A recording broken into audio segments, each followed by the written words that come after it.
tayo ng carrots, boy. Baka na yun. Tignan nyo anong oras na par. Mag-aalis dos na. Hindi pa rin tayo natutulog. Nilipat natin to garo. Mga uod. Dito yan galing. Mag-aalis dos na. Napansin ko kasi nasa ibabaw na sila lahat eh. Basa pala yung beadings natin. Uod to boy. Pampakain to sa ibon. Ayan o. Ano to? Beetles. Ano to? Mayaman sa protina to boy. Ano? Uod dyan.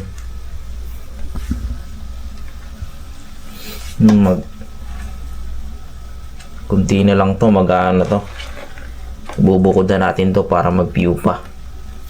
Bagong libangan natin to boy. Sheesh. Diyan lang muna kayo. Tika lang ah. Palitan natin sila ng bagong beadings. Ayan na. Sheesh. Yan o. Yan o. Yan o.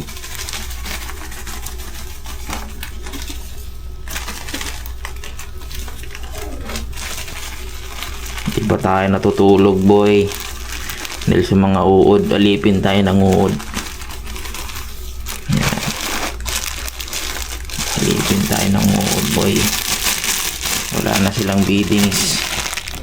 Ito yung pinakaano nila, higaan nila, tas pagkain na rin nila. Uy, gogi, kinatgat ng daga. Tanga talaga yung daga na yun ah. Nasisiksik sila dyan sa ilalim ng beadings boy. Sheesh.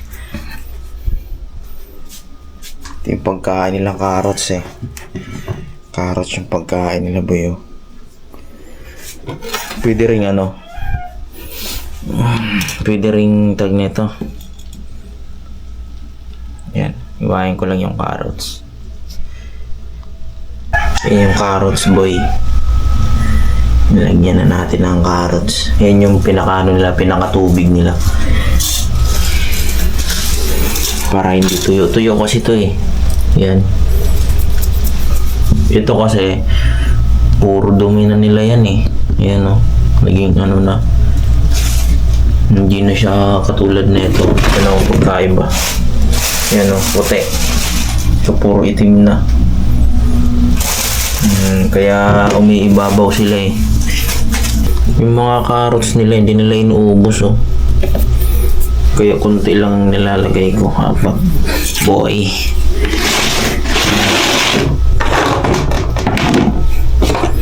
Lagayan nila. Lagayan ko maliit lang. Baka bumili ako ng malaki. Testing natin yung apat na yan kung magiging okay yan. Mauubos nila yan. Pag na, ayun, pinakain na nila boy oh. Gagi. Ito pa. Yan yung sinasabi kong gusto kong alagaan na uod na nakaraan. Ayan, pag-aaralan natin. Actually, first time natin dito